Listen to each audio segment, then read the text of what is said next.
ashabihi wa man tabi'ahum bi ihsanin ila yaumidin. Amma ba'du. Alhamdulillah, segala puji dan puji senantiasa kita panjatkan kehadirat Allah Tabaraka wa Ta'ala. Kembali kita dipertemukan di taman-taman surga bersama guru kita Al-Fadhil Al-Ustaz Ahmad Sabiq LC Hafizahullah Ta'ala, yang mana alhamdulillah kita akan ditemani oleh beliau yang insyaallah Ta'ala disiarkan dari studio Al-Furqan TV di kota Sidayu Gresik, yang mana insyaallah beliau akan melanjutkan pembahasan bersama kita dari buah tafsir Al-Jalalain Imam Jalaluddin Asyuyuti dan Imam Jalaluddin Al-Mahalli, yang mana insyaallah akan dilanjutkan di surah selanjutnya, yang mana akan langsung dijelaskan pada pertemuan malam hari ini. Tentunya seperti biasa bagi para pemirsa dan para listeners yang sudah menyimak, kita akan buka sesi soal jawab insyaallah Ta'ala nanti di sesi kedua, tentunya setelah beliau menyampaikan materinya. Dan alhamdulillah kita telah tersambung bersama guru kita Al-Fadhil Ustaz Ahmad Sabiq LC Hafizahullah Ta'ala. Untuk waktu dan tempat kami persilahkan, falyatafaddal masykura ma'jura.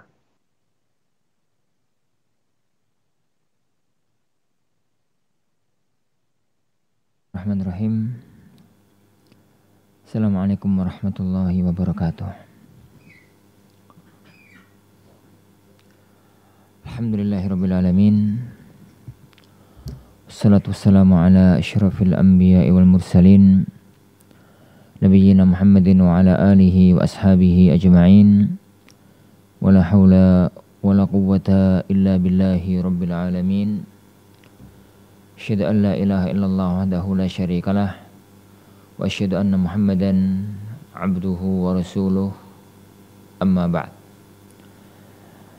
Ikhwani wa akhwati fid din, azanillahu wa iyyakum. Alhamdulillah, hanya dengan rahmat Allah Subhanahu wa taala kita kembali bertemu di majelis kita, majelis tafsir Al-Quran Al-Azim oleh Al-Imam Jalaluddin Al-Mahalli dan Jalaluddin As-Suyuti rahimahumallahu ta'ala. Setelah sekian waktu, mulai dari awal Ramadan sampai kita sekarang sudah di akhir Syawal, kita tidak bertemu di majelis ini. Mudah-mudahan semuanya dalam kebaikan, dalam keagungan, dalam aktivitas-aktivitas surgawi. Dan di antara aktivitas-aktivitas yang mengantarkan seorang hamba menghadap Allah Subhanahu wa taala dengan penuh kenikmatan adalah jalan menuntut ilmu syar'i. Rasulullah sallallahu alaihi wasallam bersabda, "Man salaka tariqan yaltamisu fihi ilman, sahhalallahu lahu bihi tariqan ilal jannah." Barang siapa yang menempuh perjalanan, melakukan usaha untuk mempelajari ilmu syar'i, ilmu agama, maka sahhalallahu lahu bihi tariqan ilal jannah. Allah Subhanahu wa taala akan mudahkan bagi dia jalan menuju ke surga. Para jamaah kaum muslimin yang dimuliakan Allah Subhanahu wa taala, insyaallah kita lanjutkan kajian kita pada waktu yang tersisa. Kita kemarin terakhir sebenarnya sudah mulai 2 atau 3 ayat, 2 ayat dari awal juz yang kedua. Tapi karena sudah libur lama, agar nyambung pembahasannya, kita mulai dari awal materi, awal pembahasan baru di surat Al-Baqarah ini. Ayat yang ke-142. Ini sudah pernah kita bahas dulu, kita ulangi sebentar agar pembahasannya nggak putus. Karena ayat ini berkaitan dan ayat-ayat berikutnya berkaitan dengan satu permasalahan, yaitu perubahan kiblat dari Masjidil Aqsa ke Masjid Al-Haram. Firman Allah Subhanahu wa taala, "Sayaqulus sufaha'u minan nas." Sayaqulus sufaha, akan berkata as-sufaha. Sufaha itu al-juhal, orang-orang yang bodoh. Minan nas, dari kalangan manusia. Dan mereka itu adalah al-yahudu wal musyrikin, orang-orang Yahudi dan orang-orang musyrik. Al-Yahudi wal musyrikin, orang-orang Yahudi dan orang-orang musyrik. Orang-orang yang bodoh dari kalangan orang-orang Yahudi, dari kalangan orang-orang kufar, orang-orang musyrik, mereka itu akan mengomentari perubahan kiblat itu dengan ucapannya ma wallahu ay syai'in sarafan nabiyya wal mu'minin. Apa yang memalingkan Nabi dan orang-orang yang beriman itu an kiblatihim, dari kiblat mereka, allati kanu 'alaiha, yang mereka kanu 'alaiha, yang mereka itu dulu berkiblat kepadanya. Ai 'ala istiqbaliha fis salati, untuk menghadap dalam waktu salat. Wa hiya Baitul Maqdis, dan itu adalah Baitul Maqdis. Maknanya, tatkala Rasulullah Shallallahu Alaihi Wasallam berada di kota Mekah, beliau sudah ada syariat salat, baik syariat itu sebelum Isra Mi'raj atau syariat itu setelah Isra Mi'raj. Yang penting tatkala salat, beliau itu syariatnya salat menghadap ke arah Baitul Maqdis. Salatnya menghadap ke arah Baitul Maqdis. Tapi tatkala Rasulullah SAW di kota Mekah, beliau itu nggak rumit, nggak sulit, karena beliau itu mampu menjalankan syariat dengan menggabungkan dengan keinginan beliau. Yang mana keinginan beliau? Itu sholat menghadap kepada Ka'bah yang dibangun oleh nenek moyang beliau, Nabi Ismail dan Nabi Ibrahim. Lah, begitu pindah ke Medina, mulai masalah. Karena kalau menghadap Baitul Maqdis membelakangi Ka'bah, kalau mau menghadap Ka'bah membelakangi Baitul Maqdis. Tapi syariat di atas segalanya. Beliau menghadap ke arah yang diperintahkan oleh Allah Subhanahu wa taala.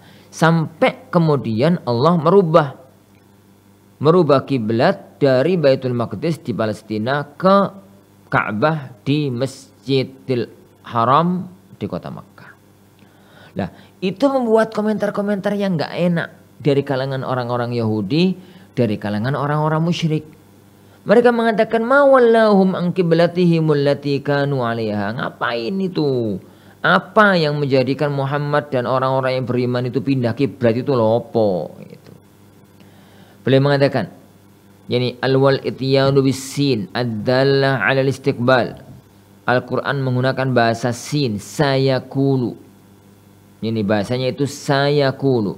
Sin kalau datang ketemu dengan fi'il mudhari', maka ketemu dengan fi'il mudhari', maka itu menunjukkan makna istiqbal, menunjukkan waktu yang akan datang. Jadi tatkala ayat ini turun, peristiwa itu belum terjadi.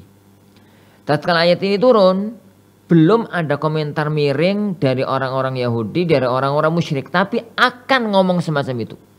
Dan itu menunjukkan berita kenabian, berita wahyu. Adalla 'alal istiqbal minal ikhbari bil ghaib, menghabarkan perkara gaib yang akan terjadi kemudian hari. Nanti kalau mereka mengatakan wahai Muhammad, kul, jawablah. Lillahil masyriq wal maghrib, semua arah timur maupun barat itu hanya milik Allah semata. Mau menghadap ke Baitul Maqdis, arah itu milik Allah. Mau menghadap ke Ka'bah, arah itu milik Allah. Mau menghadap ke mana, arah itu milik Allah. Jadi bukan masalah Baitul Maqdisnya, bukan masalah Ka'bahnya, tapi karena menjalankan syariat, menjalankan perintah Allah Subhanahu wa taala. Qul, jawablah Muhammad, lillahil masyriq wal maghrib. Ai al jihatu kulluha, semua arah itu milik Baitul Maqdis. Kok milik Baitul Maqdis? Milik Allah Subhanahu wa taala. Fayamuru fit tawajjuhi ila ayyi jihatin sya. Jadi Allah itu mau memerintahkan menghadap ke arah manapun yang Allah kehendaki, yang terserah Allah. Dulu dipandang menghadap ke Baitul Maqdis, monggo, dipandang menghadap ini, monggo, nggak ada masalah. Semuanya itu adalah atas perintah dari Allah Subhanahu wa taala. Taib. Mana tadi? La i'tiradu alaih, tidak ada satupun yang bisa bantah perintahnya Allah. Yahdi man yasha'u hidayatahu. Allah itu memberikan hidayah kepada orang yang Allah inginkan mendapatkan hidayah. Ila siratin tariqin mustaqim, ke jalan yang lurus. Dinil Islam, agama Islam.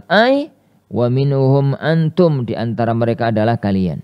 Yang di antara mereka ini adalah kalian. Nah, jadi jawaban wahai Muhammad, urusannya menghadap Baitul Maqdis, menghadap ke apa, semuanya adalah atas perintah Allah, karena semua arah itu adalah makhluknya Allah Subhanahu wa taala. Nah, kemudian beliau mengatakan dalla ala hadza, yang menunjukkan pada makna ini bahwasanya Allah memberikan hidayah kepada siapapun yang Allah kehendaki. Di antaranya adalah kalian. Allah mengatakan wa kadzalika, demikianlah, kama hadainakum ilai, sebagaimana kami tunjukkan kalian kepada hidayah itu. Ja'alnakum, kami jadikan kalian ya ummat Muhammadin, wahai umat Muhammad. Wasata, ummatan wasata, satu umat yang wasata, yang wasat. Apa artinya wasaton? Khiyaran udula, umat terpilih yang terpercaya.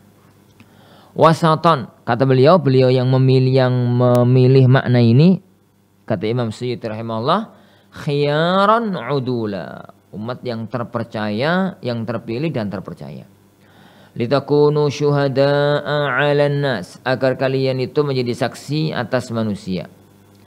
Yaumal qiyamati, nanti pada hari kiamat. Anna rusulahum ballaghathum, bahwasanya para rasul mereka sudah menyampaikan kepada mereka. Wa yakuna ar-rasulu 'alaikum syahida, dan sang rasul itu nanti akan jadi saksi. Yani annahu balaghakum, bahwasanya dia itu sudah menyampaikan ini pada kalian. Wa ma ja'alna sayyarna, dan tidaklah kami jadikan al-qiblata kiblat, lakal an, kiblat kamu yang sekarang ini. Al-jihah allati kunta 'alaiha, arah yang kamu sekarang padanya, yang dulu kamu padanya, awalan, yang pertama kali, wahyal Ka'bah, yaitu Ka'bah, wa kana yusalli ilaiha. Yani wa kana yusalli ilaiha. Dulu Rasulullah SAW itu menghadapnya ke arah Ka'bah. Falamma hajara umira bistiqbali Baitul Maqdis, tatkala hijrah beliau diperintahkan untuk menghadap Baitul Maqdis. Ta'allufan lil yahud, yani untuk melunakkan hatinya orang-orang Yahudi. Fasalla ilaihi sittatan aw sab'ata asyara syahra. Jadi Allah Subhanahu wa ta'ala, beliau itu salat menghadap Baitul Maqdis 16 atau 17 hari, 17 bulan. Mulai dari awal kedatangan beliau di bulan Rabiul Awal sampai bulan Rajab atau Sya'ban tahun kedua. Kisarannya 16 atau 17 bulan. Tsumma huwila, kemudian dirubah kembali. Illa lita'lama, semua itu hanya Allah inginkan agar kalian itu ngerti, agar kamu itu ngerti. Nah, ilma zuhur, dengan nampak. Allah sudah ngerti apa yang akan terjadi, tapi ben nampak, ben ketok.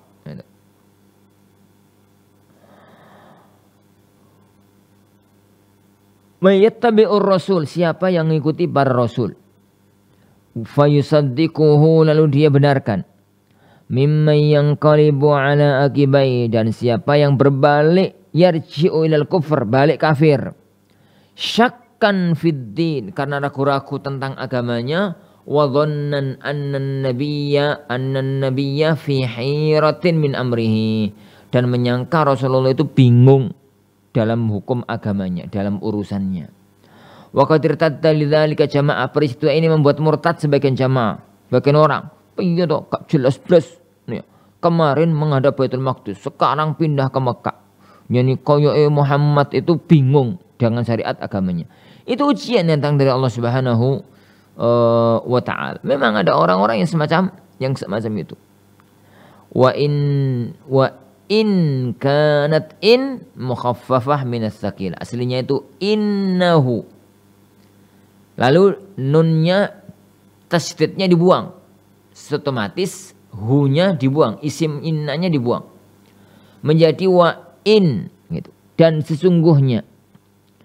Wasmuha mahdhuf, isimnya mahdhuf. Wa innaha, dan sesungguhnya itu kanat yani ay at-tauliyah ilaiha. Sungguhnya peristiwa itu yaitu memalingkan ke arah Baitul Maqdis, ke arah Mekah, Ka'bah. Tauliyah yani ilaiha lakabiratun, itu jadi dirasa berat gitu. Dirasa berat, syaqah dirasa berat, 'alan nas atas semua manusia, illa 'alal ladzina hadallah, kecuali orang-orang yang Allah beri petunjuk. Illa 'alal ladzina hadallah, kecuali orang-orang yang Allah beri petunjuk. Nah, minhum, di antara mereka. Wa ma kana Allahu liyudhi'a imanakum, dan Allah enggak akan menghilangkan, menyia-nyiakan amal perbuatan kalian. Maknanya, sholat kalian selama ini itu menghadap Baitul Maqdis. Kok tiba-tiba sekarang menghadap ke Mekah? Lah yang kemarin menghadap Baitul Maqdis itu benar apa enggak? Salah apa benar? Gitu. Maka Allah Subhanahu Wa Taala mengatakan enggak ada masalah. Yang sudah dilakukan kemarin itu Allah enggak akan nyia-nyiakan pahala amal kebajikannya. La yu'in wa ma kana Allahu liyudhi'a imanakum, dan Allah Subhanahu Wa Taala yani tidak akan menyia-nyiakan amal perbuatan kalian. Ai salatakum, amal ini maknanya adalah salat kalian. Ila Baitul Maqdis, yang menghadap selama 16-17 bulan ke arah Baitul Maqdis. Bal yusibukum alai, Allah pasti akan ngasih kalian pahala. Lianna sababan nuzuliha su'al, karena ayat ini turun berkaitan dengan satu pertanyaan. Amman mata qabla tahwil, orang yang meninggal dunia sebelum perubahan kiblat. Jadi sebelum perubahan kiblat. Innallaha binnasi, sesungguhnya Allah dengan manusia, orang-orang yang beriman, la raufur rahim, maha lembut, maha mendengarkan. La raufur rahim fi adami idha'ati amalihim, dengan tidak menyia-nyiakan amal perbuatan mereka. Warra'fah, makna dari rauf, ra'fah adalah syiddatur rahmah, sangat kasih sayang. Wa quddimal ablagh lil fasilah, dan dikedepankan yang lebih mendalam, maknanya adalah untuk memisahkan antara ini. Para jamaah yang dimuliakan Allah Subhanahu Wa Taala, ini peristiwa yang terjadi. Jadi tatkala benar syariat itu merubah dari Baitul Maqdis ke arah Ka'bah, itu banyak orang komentar. Jadi banyak orang, bahkan kata Imam Suyuti tadi, ada yang sampai kafir karena menganggap syariatnya beliau sallallahu alaihi wasallam itu enggak jelas, pelin plan.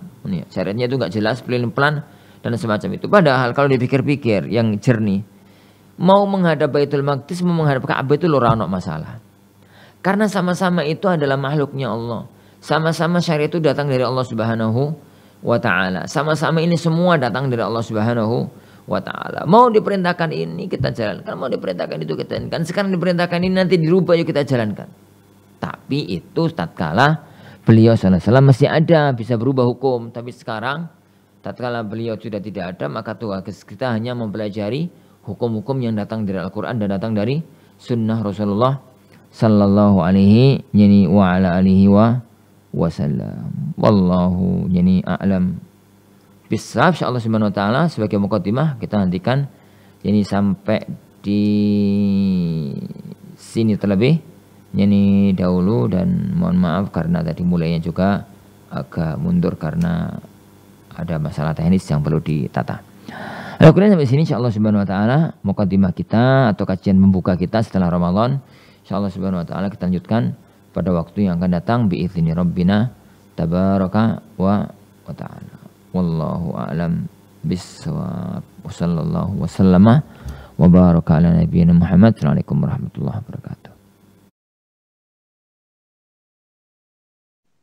Waalaikumsalam warahmatullahi wabarakatuh. Kami ucapkan syukran jazakumullah khairan atas waktu dan materinya Ustaz.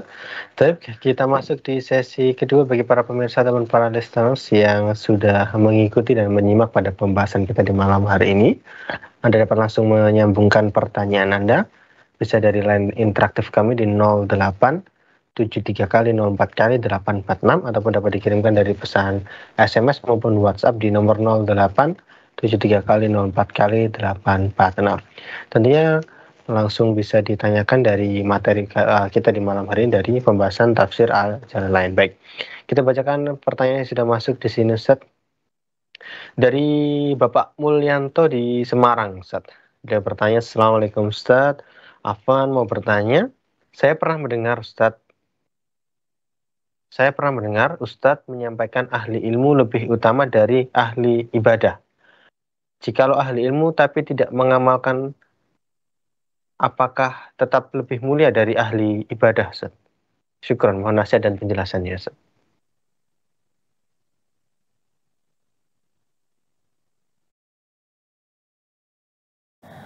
Tatkala kita katakan sebagaimana yang dikatakan oleh Rasulullah Shallallahu Alaihi Wasallam, al-alim bandingannya dengan al-abid, ahli ilmu dan ahli ibadah. Yang dimaksudkan di sini adalah alim, orang yang punya ilmu dan mengamalkan ilmunya. Karena orang yang punya ilmu dan tidak mengamalkan ilmunya itu bukan orang alim. Bukan orang yang ngerti. Bahkan itu tercela. Karena punya ciri khusus orang-orang Yahudi. Al-maghdub alaihim. Yang tercela, yang dimarahi, yang dibenci oleh Allah. Gara-garanya itu adalah al-maghdub alaihim. Punya ilmu tapi tidak mau mengamalkan. Sedangkan al-abid, ahli ibadah yang dimaksudkan dalam pembahasan tadi, yang ahli ibadah yang kurang mulia atau bisa jadi malah tercela adalah orang yang semangat tinggi ibadah tapi kurang ilmu. Yang kadang-kadang semangatnya itu tanpa ilmu menjadikan malah dia itu salah dalam mengambil sikap. Para jamaah yang dimuliakan Allah Subhanahu wa taala. Para jamaah yang dimuliakan Allah Subhanahu wa taala. Jadi itu yang dimaksudkan. Lah, adapun kalau orang yang punya ilmu enggak ngamal, no.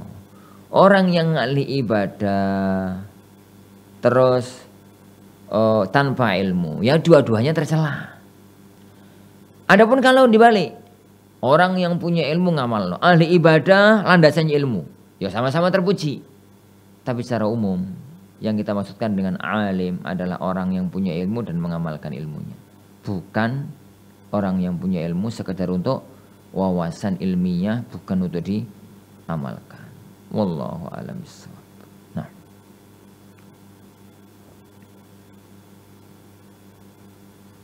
Kemudian atas jawabannya, semoga menjawab pertanyaan dari Bapak Mulyanto tadi di Semarang.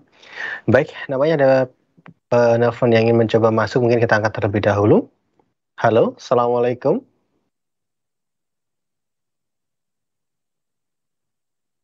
Halo, Assalamualaikum. Baik, mungkin kita berikan kesempatan kembali untuk menyambungkan interaktifnya dari telepon yang interaktif di 08 73 kali 04 kali 846. Dan bagi para pemirsa yang sudah menyimak pembahasan kita pada pertemuan malam hari ini, yang ingin langsung bertanya seputar materi dapat langsung disambungkan di 08 73 kali 04 kali 846. Baik, masih kita tunggu telepon yang sudah menyambungkan tadi. Tapi kita coba angkat. Halo, Assalamualaikum. Taib, halo, Assalamualaikum.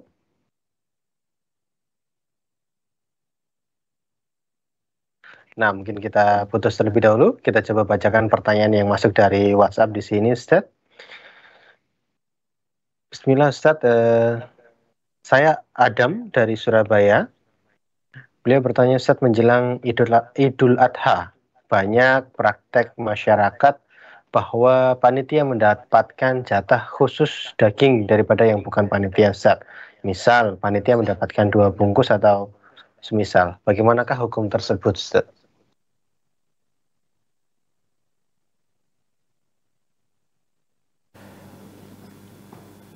Taib.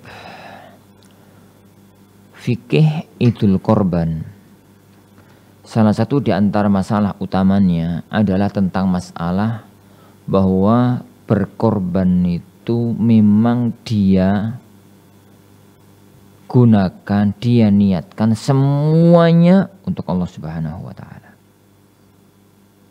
Karena itu syariat melarang kalau ada sebagian dari daging, sebagian dari korban itu kembali manfaatnya untuk dirinya.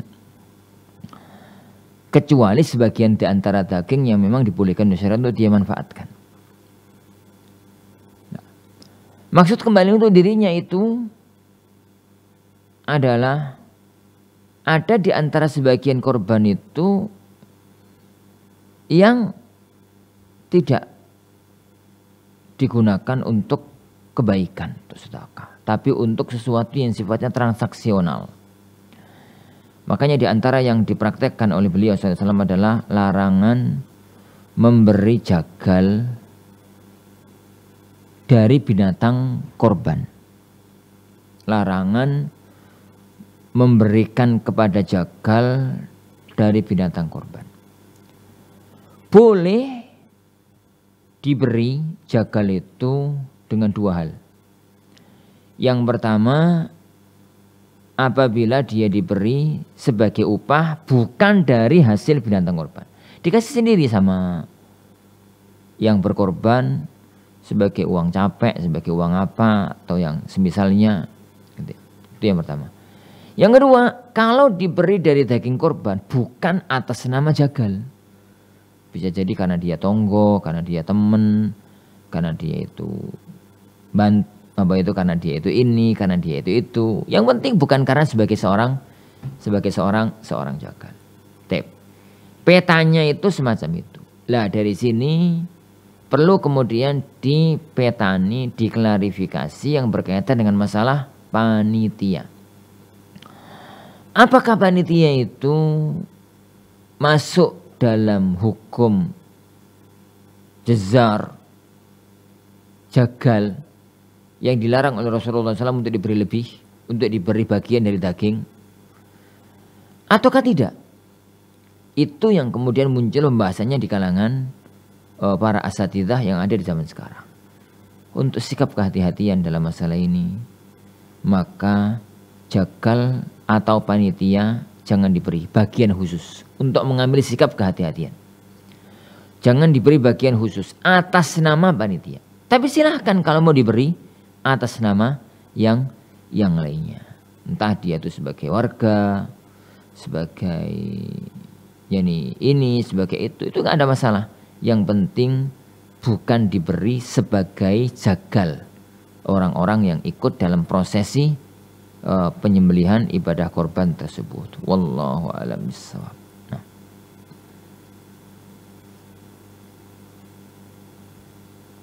Atas jawabannya, semoga menjawab pertanyaan dari saudara Adam tadi di kota Surabaya. Baik, kita buka kesempatan untuk penelpon tadi yang sudah menyambungkan. Ada dua penelpon berbeda sepertinya sudah masuk. Tapi kita berikan kesempatan atau durasi waktu untuk langsung menyambungkan dari line interaktif di 0873 kali 04 kali 846. Dan mungkin tentunya yang biasa menyimak dari televisi mungkin ada delay, mungkin bisa langsung disambungkan saja nomor teleponnya, dan tentunya waktu sudah tersambung telepon kita harapkan langsung didengarkan atau disampaikan pertanyaannya dari line telepon Anda. Baik, coba kita angkat telepon yang sudah masuk. Halo, Assalamualaikum.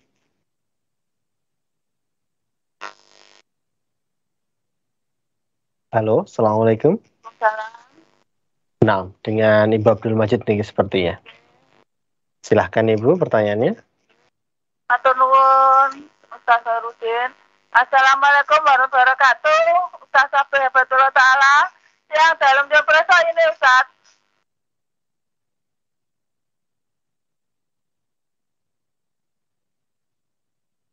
Ji Bu, untuk pertanyaannya. Ini Ustaz, itu di ayat Al-Baqarah 142 itu kan gini ya. Allah menghendaki orang yang diberi petunjuk. Halo? Oke, terus. Halo? Oke, langsung dibacakan mawon pertanyaannya Ibu. Ustaz, Amma Subhanahu Ta'ala gini Ustaz ya. Ini tadi dia Al-Baqarah 142 itu kan isinya Allah menghendaki manusia ke jalan yang lurus kepada yang dikehendaki. Jadi jalan yang lurus itu bagaimana Ustaz? Dengan akhlaknya. Kemudian nomor 2 Ustaz. Tadi Ustaz ngendikan pelin-pelan. Pelin-pelan itu kalau istilah santrinya apa Ustaz? Banuun barakallahu fikum wa barakatuh. Waalaikumsalam warahmatullahi wabarakatuh. Baik, semoga tidak salah menjabarkan pertanyaannya. Saya bacakan ulang Ustaz.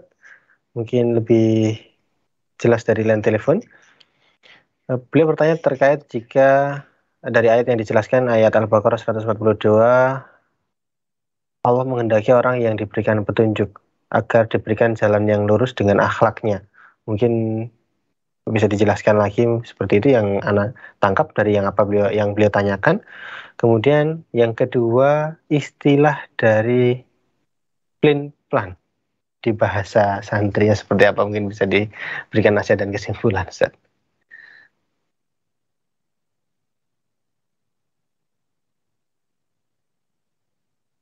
Pertama, firman Allah Subhanahu wa taala, yahdi man yasha'u ila siratal mustaqim.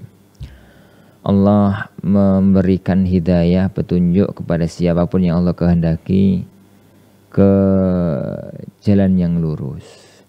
Jadi para jamaah sekalian, ibu nggih, hidayah itu murni milik Allah. Tidak ada seorang pun di antara makhluk yang memilikinya. Hidayah itu murni milik Allah. Petunjuk kebenaran itu murni milik Allah. Karena itu murni milik Allah, maka Allah berhak untuk memberikan kepada siapapun yang Allah kehendaki. Dan Allah tidak memberikan kepada siapapun yang Allah kehendaki. Makanya, karena hidayah itu di tangan Allah Subhanahu wa ta'ala. Kadang-kadang ada orang itu sumber hidayah sangat dekat dengan dirinya. Rumahnya di komplek pesantren, di banyak orang yang ngaji. Tapi ternyata nggak mau untuk menerima hidayah itu, nggak mau ngaji. Akhirnya nggak mendapatkan hidayah karena nggak ngerti. Di satu sisi kadang-kadang orang itu dari jauh menginginkan kebenaran, dia berusaha untuk mendapatkannya karena dikasih oleh Allah hidayah. Itu namanya yahdi man yasha. Tapi Allah ngasih hidayah itu enggak ngawur. Ada sebabnya. Kenapa kok dia dikasih oleh hidayah, yang sana enggak dikasih oleh Allah hidayah? Itu pasti ada sebabnya. Lah, sebabnya itu rata-rata berawal dari hati sama amal. Kalau orang itu hatinya bersih, ingin mendapatkan kebenaran, Allah akan nuntun jalan dia untuk mendapatkan kebenaran. Yang kedua, orang itu kalau beramal yang soleh, akhlaknya baik, secara umum Allah akan nuntun dia untuk tetap istiqomah di atas kebaikan sampai nanti alam akhirat. Itu pertama. Adapun yang kedua, istilah apa tadi? Pelin-pelan. Mana itu sering memang menggunakan istilah-istilah Jawa ya, tapi mohon maaf kadang-kadang nggak disengaja keluar. Pelin-pelan itu nggak tegas nggak kokoh dalam pendirian. Sekarang begini bisa begitu. Yani pagi tahu, sore deli. Yani sekarang tahu, sesuk tempe. Itu kan jelas. Bonta ganti. Itu yang kemudian dicela oleh orang-orang Yahudi, orang-orang musyrik. Muhammad itu ngapain toh? Kok jelas-jelas di Mekah menghadap Ka'bah. Awal datang ke Madinah menghadap Baitul Maqdis. Sekarang menghadap Ka'bah lagi, enggak jelas. Syariat itu piye? Itu syariatnya itu gimana? Itu anak pelin-pelan. Lah, kalau bahasa syar'inya, bahasa syar'i pelin-pelan itu ya apa? Mudzabdzab, mudzabdzabina baina dzalik. Tapi bukan istilah juga sih. Ya pelin-pelan gitu aja. Pelin-pelan itu kan bahasa Indonesia. Jadi orang yang nggak kokoh dalam memegang pendirian, sehingga kadang begini, kadang begitu sikapnya, kadang begini, kadang begitu, nggak jelas dalam memegang kebenaran yang datang dari Allah Subhanahu Wa Taala. Wallahu a'lam bishawab. Nah,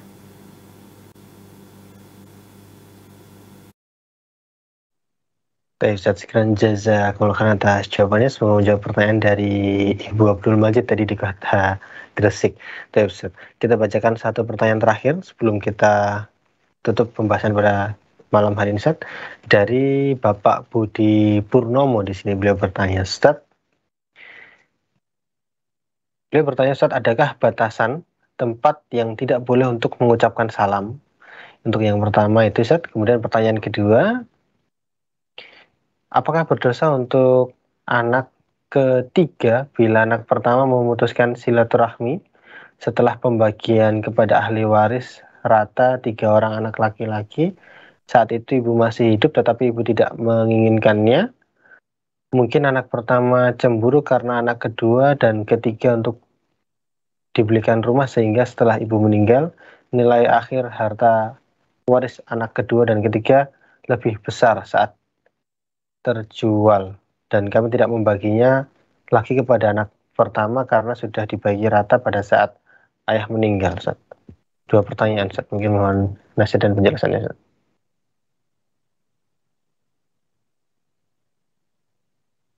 Yang pertama tadi apa ya?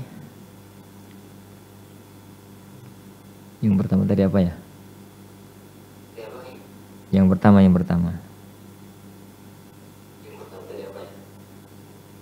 Baik, Ana bacakan ulang, Ustaz.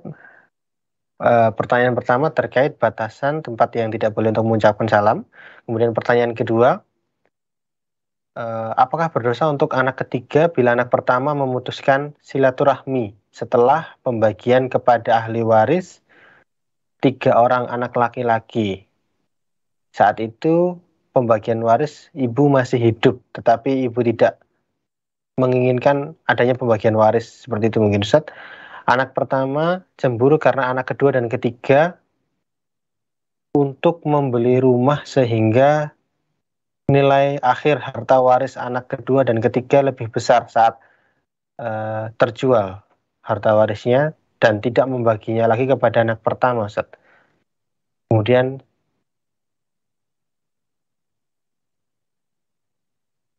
nah, Ustaz, seperti itu, Ustaz.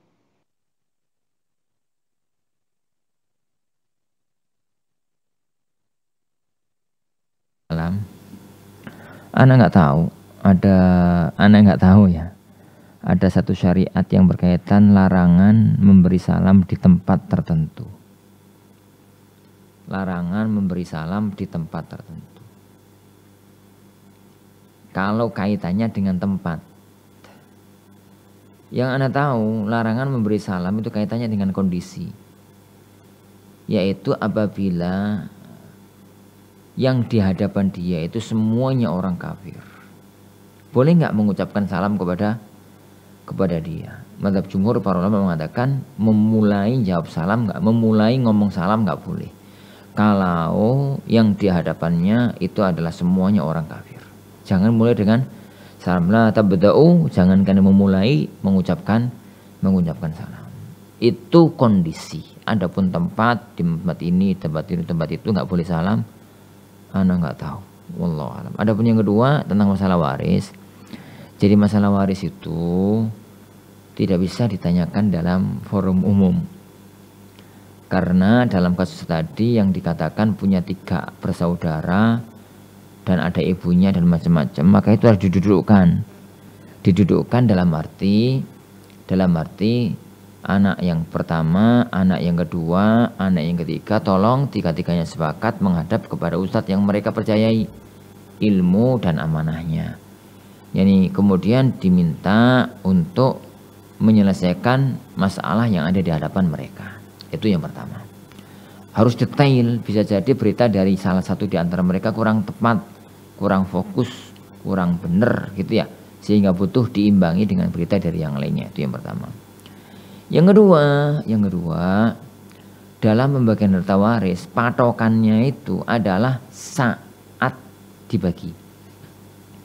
Patokannya itu adalah saat dibagi itu menggunakan patokan saat kala itu. Lah, kemudian nanti suatu ketika terjadi pergeseran, meskipun besar sekali, ya ora ono masalah. Nggak ada masalah. Gambarannya begini. ada 3 bersaudara. Bapaknya wafat. Lah bapaknya itu punya sawah, punya tegalan, punya ya kawasan area bebatuan yang nggak bisa ditanami. Akhirnya tatkala orang tua meninggal dunia, kan karena 3 anak bersaudara dibagi rata. Tatkala pembagian itu, sawah itu mahal. Akhirnya dapatnya dikit, petakannya dapat dikit karena harganya mahal. Kemudian yang tegalan dapat lebih luas karena kalau standar harga tatkala bagi itu sama. Yang lebih luas lagi yang dapat area bebukitan nggak sudah tanami itu luas sekali. Karena tatkala bagi itu sudah adil. Sudah adil dalam arti yang semacam itu sudah dianggap dibagi rata. Karena patokannya kan harta. Setelah dibagi sudah selesai. Ya, sudah selesai. Tahun, 2 tahun, 3 tahun, 4 tahun berjalan, kondisi berubah.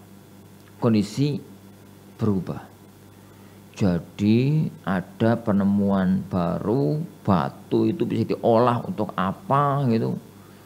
Akhirnya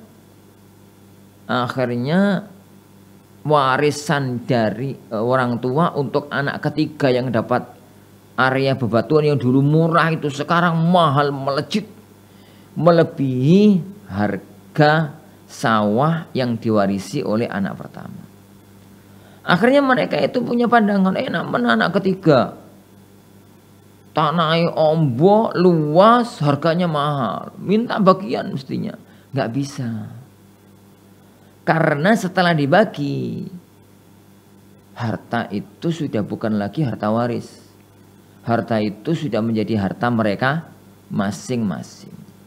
Nah, kemudian terjadi kenaikan harga, penurunan harga, ini itu nggak merubah hukum sama sekali tidak merubah hukum. Maka perlu didudukkan tadi. Ada beberapa masalah yang mestinya saya tanyakan harusnya begini.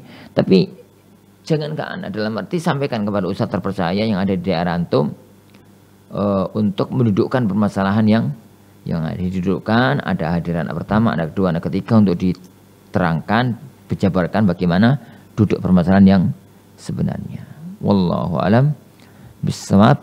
Insyaallah subhanahu wa ta'ala ini bisa kita pelajari bersama, mudah-mudahan ada barokah dan manfaatnya. Nah, wallahu alam.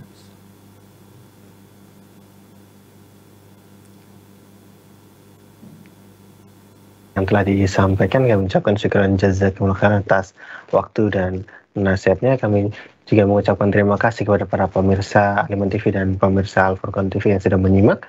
Insya Allah ikuti terus pembahasan bersama guru kita Al-Fadhil dan Ustaz Ahmad Sabiq El-Syekh dari studio Aliman TV dan Al-Furqan TV di setiap Jumat pukul 8 waktu Indonesia bagian Barat. Tapi insya Allah ada beberapa informasi yang akan kami sampaikan. Bahwasanya insya Allah kembali dibuka pendaftaran umroh bersama Aliman, yaitu keberangkatan pada bulan September